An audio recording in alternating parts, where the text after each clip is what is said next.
ready. All right, so one of my favorite classes in high school and college was anatomy and physiology. And that is one thing that I could teach under my general science major.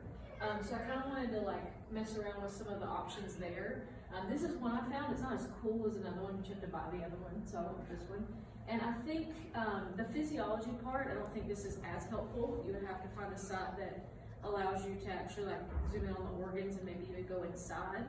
But this works great for anatomy, especially the bones and the muscles, because you have to learn each individual bone, muscle, insertion points, all that fun stuff. So in a classroom, I think it would really be cool to use this to talk about different bones.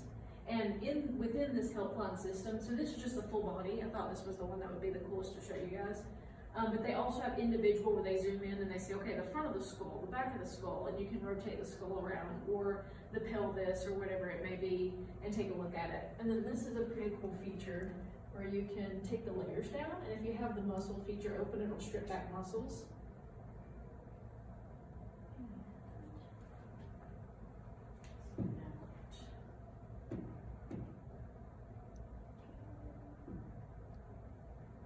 And then, you know, you can zoom in, you can rotate the figure. It let me, I don't know if it'll let me on this, but you can rotate the figure and look at, you know, the back from the top. If you're talking about the ilium and the ischium, you can talk about, you know, how those are different males and females, and they can actually see it, and they can even come up here and play with it. If they're confused, because sometimes if you just see a picture of one singular bone, you're confused at how it works with the others. So they can even come in and zoom in and look at like how, you know, the sac right here connects with the vertebrae and all that fun stuff. And then as you're going through your lesson, you know, you can start with the central nervous system and then bring the layers in and say, okay, so this is how this bone connects to this. And whenever they're having to memorize the bones, being able to actually see them, and they can touch, like if we're doing like a study day, let's say we're getting ready to have a exam of the human body, this would be a great way to study, because you can come up and click on each individual bone, read about it, and then you have a visual, I'm a very visual learner, of where that bone is and how it relates to everything else. So I thought this was a really cool tool as a teacher, teaching and studying for an exam. This is a cool website.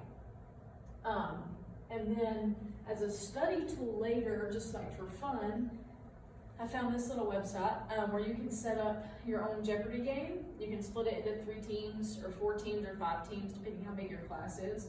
And you know, they can say, you know, 300 points, and then it, you know, what is the name of the tube in the digestive system that goes from the mouth to the stomach? And they would try to answer it in their teams, and if they got it, then they would get 300 points. And then if they didn't get it, you could always show them the answer. What is the esophagus? So I thought this was like a cool interactive tool that they could come up here and play this game on maybe a Friday or before break or right before an exam to kind of see what they know and what they don't know. And then couple that with this website, I thought it was really cool. And then there's another site that's a little more in-depth than this one, called Visual. You actually have to buy it. It's only like $24 or something like that. I think I would, as an anatomy teacher, buy it because it's a lot more detailed. It actually does bring up the organ, and you can teach the physiology of an organ because you can go inside the organ. And you can effectively do a digital, what am I looking for? Dissection. You can do a digital dissection of a body with a visual app. It's very similar to this. So I just thought that was cool.